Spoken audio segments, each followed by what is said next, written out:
AGT Live 24/7. This is AGT Live 24/7. কবিতার নাম পতাকা। সারা বাড়ি তোলপাড়, পতাকা কোথাও নেই। আলমারি, সুটকেস, ট্রাঙ্ক ইত্যাদি সম্ভব কিছুই খুঁজতে বাকি নেই।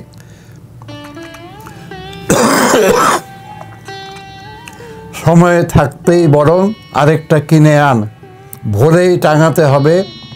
কালই যে 26শে জানুয়ারি, 26 তারিখ। কিনলেই পতাকা হয়? পতাকা কি একখণ্ড কাপড় কেবল? পতাকা কি গৃহসজ্জা বছরের নির্দিষ্ট কয়দিন? ঝালোর পর্দার মতো, তার বেশি নয়। আসলে পতাকা আমার সমগ্র অস্তিত্ব। ভালো লাগা, ভালোবাসা, জীবন যৌবন, বুকের শোণিত রাঙা সহস্র সংগ্রাম আর স্বপ্নের মানচিত্র। পতাকা কেনার নয় কোনো বস্ত্রখণ্ড। আমাদের সম্মিলিত ইচ্ছা ও শপথ থেকেই পতাকার জন্ম হয়। কাল ভোরে সূর্যোদয়ে তাই আমরা পুনরায় আকাশে ওড়াবো।